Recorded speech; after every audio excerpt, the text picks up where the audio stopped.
தேவனுடைய மகத்தான கிருபையினால் சரித்திரம் பெற்ற ஒரு பெரிய கான்ஃபரன்ஸை நாங்கள் KGF-இல் வைக்க இருக்கின்றோம். ஏப்ரல் மாதம் 23ஆம் தேதி காலை 9 மணிக்கு அசம்பிளிஸ் ஆஃப் காட் ஸ்தாபனம் கர்நாடகா கோவாவில் இருந்து எல்லா பாஸ்டர்ஸும் அங்கு reverend K John Calvary assemblies of God சர்ச்சில் வைத்து இந்த மகா பெரிய கான்ஃபரன்ஸை நாங்கள் நடத்த போகிறோம். எனக்கு KGF பட்டணம் மிகவும் ஒரு விரும்பின பட்டணம். நான் எப்பொழுதும் என்னுடைய உபவாச ஜெப நாட்களில் KGF-ஐ ஆண்டவர் திரும்பவும் கட்டி எழுப்பி KGF மக்கள் முழுவதும் ஆசீர்வதிக்கப்பட நான் எப்பொழுதும் ஜெபித்துக் கொண்டிருப்பேன். எல்லா assemblies of God credential workers எல்லாரும் ஒன்றாக கூடி வாருங்கள், நாங்கள் தேவனுடைய நாமத்தை மகிமைப்படுத்தலாம். ஆமென்.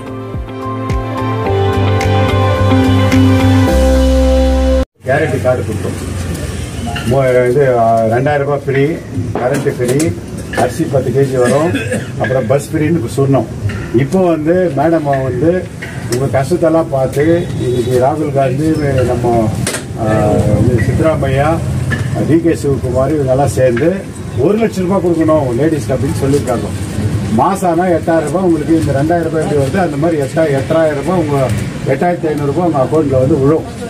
அதே மாதிரி இங்கே வீடு இல்லாதவங்களுக்கு எல்லா மைண்ட் வீட்டுக்காருக்கும் 3000 ஏக்கர் சேங்ஷன் ஆகிடுது. எல்லாத்துக்கும் ஒரு கேஜெட்டில் இருக்கிறது, மைண்ட் வீட்டில் இருக்கிற எல்லாருக்கும் உங்களுக்கு ஒரு சைன் கிடைக்கும். அப்புறமா உங்கள் பிள்ளைங்களுக்கெல்லாம் வேலை செய்யறதுக்கு 668 ஏக்கர்ஸ் சாங்ஷன் ஆயிடுச்சு. 24 கோடி ரூபாய் KDAக்கு கொடுத்துருக்காங்க, மேடம் கொடுத்துருக்காங்க. எலெக்ஷன் ஆகிட்ட உடனே இங்கே என்ட்ரிஸ்க்கு மேலே ஃபேக்ட்ரி ஸ்டார்ட் ஆக போகுது. அந்த ஃபேக்ட்ரி ஸ்டார்ட் ஆனாக்கா பெங்களூர் டெய்லி டிராவல்ஸ் எல்லாம் நின்றுடும். இது சொன்ன வார்த்தையை மேடம் காப்பாற்றிக்கிறாங்க. நாங்களும் உங்ககிட்ட தைரியமாக ஓட்டு கேட்குறோம். நீங்கள் எல்லாம் மறக்காமல் கை சின்னத்தில் நீங்கள் ஓட்டு போட்டு நீங்கள் நல்லா இருக்கணும்னாக்கா கை சின்னத்துக்கு போடணும் அப்படின்னு உங்களை அன்பாக வேண்டிக்கிறோம். கை சின்னத்துக்கு போடுங்க, இந்த பெனிஃபிட்ஸ் எல்லாம் உங்களுக்கு வரும், இன்னும் நல்லது நடக்கும். நன்றி. ரேஷன் காசு வருது, பஸ் ஃப்ரீ, கரெக்டாக போயிட்டு வரோம். கவர்மெண்டோட ஸ்கீம் எல்லாம் உங்களுக்கு யூஸாக இருக்குங்களா? ஆகுதுப்பா. இந்த மாதிரி நீங்கள் யாருக்கு ஓட்டு போட போறீங்க? கண்டிப்பாக கைக்கு தான் போட போகிறோம், அது கேரண்டி. காங்கிரஸ் இப்போ மாசானா எங்களுக்கு 2000 ரூபாய் free, ration free, current free ஆக்குது, எங்களுக்கு எல்லா உதவியும் செய்கிறாங்க. இப்போ ஜெயிச்சா வருஷத்துக்கு 1 லட்சம் ரூபாய் கொடுக்குறேன் நினைக்கிறாங்க. எங்களுக்கு எல்லாத்தையும் காங்கிரஸ் தான் வரணும்னு நாங்கள் எல்லாமே மக்கள் ரொம்ப எதிர்பார்க்குறோம். எல்லாமே கைக்கு தான் ஓட்டு போடுவோம். எல்லா மகளிர் எல்லாம் கைக்கு தான் ஜெயிக்கணும், காங்கிரஸ் தான் வரும். இது ஏன்னா நாங்கள் மாதம் பெண்கள் எல்லாமே மாதம் 2000 ரூபாய் ரேஷனு, கரண்ட்டு ரொம்ப ஏழைப்பட்டவங்களுக்கு ரொம்ப உதவியாக இருக்குது.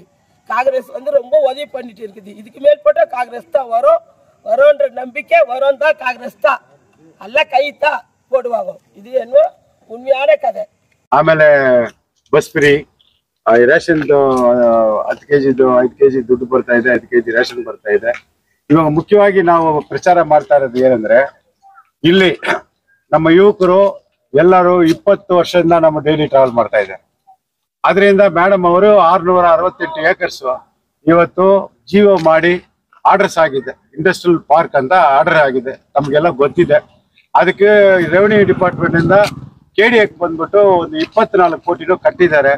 ಈ MP ಚುನಾವಣೆ ಆದ್ಮೇಲೆ ಇದು ಇಂಡಸ್ಟ್ರಿಯಲ್ ವರ್ಕ್ ಸ್ಟಾರ್ಟ್ ಆಗುತ್ತೆ. ನಮ್ಮ KGF-ನಲ್ಲಿರೋ ಯುವಕರಿಗೆ ಎಲ್ಲ ಡೈಲಿ ಟ್ರಾವೆಲ್ಸ್ಗೆಲ್ಲ ಇಲ್ಲೇ ಕೆಲಸ ಸಿಗುತ್ತೆ. ನಾವು ಅಭಿವೃದ್ಧಿ ಮೇಲೆ ನಾವು ಓಟ್ ಕೇಳ್ತಾ ಇದ್ವಿ.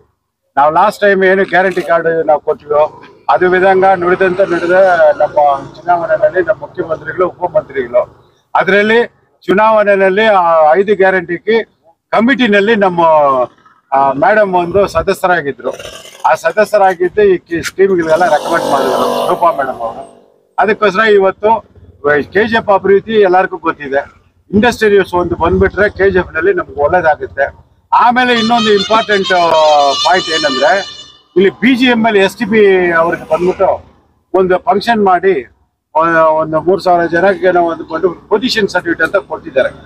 ಅದರಲ್ಲಿ ಏನ್ ಕೊಟ್ಟಿದ್ದಾರೆ, 10ಕ್ಕೆ 18 ಅಂತ ಪೊಸಿಷನ್ ಸರ್ಟಿಫಿಕೇಟ್ ಮೆಜರ್ಮೆಂಟ್ ಕೊಟ್ಟಿದ್ದಾರೆ. ನೀವೇ ವಟಾರನಲ್ಲಿ ನೋಡ್ತಾ ಇದ್ದೀರಾ. ಅವರವರು ಯೋಗ್ಯತೆಗೆ ಅವರವರು ಸೌಕರ್ಯಕ್ಕೆ ಹೊಂದಿ ಆ ಮನೆಗಳೆಲ್ಲ ವಿಸ್ತಾರ ಮಾಡಿದ್ದಾರೆ. ಇವಾಗ ಎಕ್ಸಾಂಪಲ್ ನಾನು ಬಂದ್ಬಿಟ್ಟು ಪ್ರೆಸಿಡೆಂಟ್ ಆಗಿ 3 ವರ್ಷ ಇದ್ದೆ. ಆ ಖಾತಾ ಹೆಂಗ ಮಾಡೋದು, ರಿಜಿಸ್ಟರ್ ಹೆಂಗ್ ಮಾಡೋದು ನನಗೆ ಗೊತ್ತು. ಇವಾಗ 10ಕ್ಕೆ 28 ಅಂದ್ರೆ 280 ಸ್ಕ್ವೇರ್ ಫೀಟ್ ಬಂದ್ಬಿಟ್ಟು ಅವ್ರ ಪೊಸಿಷನ್ ಸರ್ಟಿಫಿಕೇಟ್ ಅಂದಿದ್ರೆ, ಇಲ್ಲಿ ಅವ್ರದ್ದು 500 ಸ್ಕ್ವೇರ್ ಫೀಟ್ 600 ಸ್ಕ್ವೇರ್ ಫೀಟ್ ಇದ್ರೆ ರಿಜಿಸ್ಟರ್ ಆಗುತ್ತಾ? ಆಗಲ್ಲ. ಅವ್ರು ಬಂದ್ಬಿಟ್ಟು ಮೆಜರ್ಮೆಂಟ್ ತಗೊಂಡು ಮೆಜರ್ಮೆಂಟ್ ಗಿಂತ ಹೆಚ್ಚಿದೆ ಅಂತ ವಾಪಸ್ ಕಳಿಸ್ತಾರೆ. ಇದು ಯಾರು ಯೋಚನೆ ಮಾಡಿಲ್ಲ, ಯಾರು ಕೇಳಲಿಲ್ಲ. ಇದು ಬಂದ್ಬಿಟ್ಟು ತುಂಬಾ ಯಾಮಾರಿಸಿರೋ ವಿಷಯ. ಅದಕ್ಕೂ ಸ್ಟೆಪ್ ತಗೊಂಡು ನಮ್ಮ ಮೇಡಮ್ ಹೇಳ್ಬೇಕು. ಆಮೇಲೆ ಇಲ್ಲಿ ಅಣ್ಣಾಥರೈಸ್ ಮನೆ ಅಂತ ಇದ್ದಾರೆ ನೋಡಿ, ವಿತೌಟ್ ಮೈಂಡ್ಸ್ ಅಲ್ಲಿ ಕೆಲಸ ಮಾಡಿರೋರು, ಆಮೇಲೆ ರಿಟೈರ್ಡ್ ಎಂಪ್ಲಾಯರು, ಅವ್ರಿಗೂ ನ್ಯಾಯ ಸಿಗ್ಬೇಕು. ಇರೋ ಮನೆಗಳನ್ನೇ ಅವ್ರಿಗೆ ಕೊಡ್ಬೇಕು, ಹಕ್ಕುಪತ್ರ ಕೊಡ್ಬೇಕು, ಅವ್ರಿಗೂ ಅದು ಅಲರ್ಟ್ ಮಾಡ್ಬೇಕು ಅನ್ನೋಂತ ಒಂದು ಯೋಚನೆ ಇದೆ. ಅದನ್ನ ಬಿಟ್ಟು 3,000 ಏಕರ್ ಇವಾಗ ನಮ್ಮ ಮೇಡಮ್ಗೆ ಮೈನ್ಸ್ ಇಂದ ಕೊಡ್ತಾ ಇದ್ದಾರೆ. 3,000 ಏಕರ್. ಆದ್ರೆ ಮೈನ್ಸ್ ನಲ್ಲಿ ಇರೋ ಒಬ್ಬೊಬ್ಬರಿಗೂ ಒಂದೊಂದು ತಾಯಂದ್ರಿಗೂ ಒಂದೊಂದು ಸೈಟ್ ಕೊಡ್ಬೇಕು ಅಂತ ಭರವಸೆ ಇಟ್ಟಿದ್ದಾರೆ. ಲೇಔಟ್ ಮಾಡಿ ಸೈಟ್ ಕೊಡ್ಬೇಕು ಅಂತ. ಇವಾಗ ಫಸ್ಟ್ ಟೈಮ್ ಬಂದ್ಬಿಟ್ಟು ರಾಜೇಶ್ ಕಂಪನಿಯಲ್ಲಿ ಒಂದು 600 ಜನಕ್ಕೆ ಇವಾಗ ಲೇಔಟ್ ಎಲ್ಲ ಮಾಡ್ತಾ ಇದ್ದಾರೆ, ನಿಮ್ಗೆಲ್ಲ ಗೊತ್ತಿದೆ. ಅದೇ ರೀತಿಯಲ್ಲಿ KGF ಇಂಪ್ರೂವ್ಮೆಂಟ್ ಮಾಡ್ತಾರೆ ಕಾಂಗ್ರೆಸ್ ಪಾರ್ಟಿ. ಆ ಪಾರ್ಟಿ ಚುನಾವಣೆಯಲ್ಲಿ ಗೆದ್ರೆ ಮಹಿಳೆಯರಿಗೆ 1 ಲಕ್ಷ ರೂಪಾಯಿ ವರ್ಷಕ್ಕೆ ಕೊಡ್ತೀನಿ ಅಂತ ಹೇಳಿದ್ದಾರೆ. ಇನ್ನ 50 ಭರವಸೆ ಕೊಟ್ಟಿದೆ. ಅದೆಲ್ಲ ಹೇಳ್ತಾ ಹೋದ್ರೆ ಟೈಮ್ ವೇಸ್ಟ್. ನಾವು ಯಾವ ಟೈಮ್ನಲ್ಲಿ ಹೇಳ್ಬೇಕು ಆ ಟೈಮ್ನಲ್ಲಿ ಎಲ್ಲರಿಗೂ ಹೇಳ್ತೀನಿ. ಇವಾಗ ಅದರಲ್ಲಿ ಮುಖ್ಯವಾಗಿ ಮಹಿಳೆಯರಿಗೆ ಬಂದ್ಬಿಟ್ಟು 1 ಲಕ್ಷ ರೂಪಾಯಿ ತಿಂಗಳಿಗೆ ಬಂದ್ಬಿಟ್ಟು 8,500 ತಿಂಗಳಿಗೆ ಕೊಡ್ತಾರೆ. ಆ ತರ 1 ಲಕ್ಷ ಕೊಟ್ಟರೆ ಬೆನಿಫಿಟ್ ನಮ್ಮ ತಾಯಂದರಿಗೆ ತುಂಬಾ ಹೆಲ್ಪ್ ಆಗುತ್ತೆ. ಇವಾಗ 5 ಗ್ಯಾರಂಟಿನೂ ಹೆಲ್ಪ್ ಆಗುತ್ತೆ, ಇದನ್ನು ಬಂದ್ರೆ ಹೆಲ್ಪ್ ಆಗುತ್ತೆ. ಆ ವಿಷಯ ಹೇಳಿ ನಾವು ಚುನಾವಣೆಯಲ್ಲಿ ಓಟ್ ಕೇಳ್ತಾ ಇದ್ವಿ.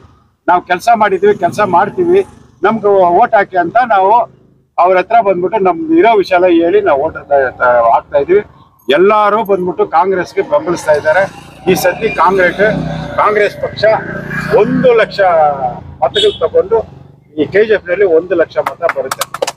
ಮೇಡಮ್ಗೆ ಹೆಸರು ಬರುತ್ತೆ ಅಂತ ಇದ್ರ ಮುಖಾಂತರ We are so thankful to God for giving us the greatest privilege to conduct the 66th annual conference of the Assemblies of God, Karnataka and Goa in KGF.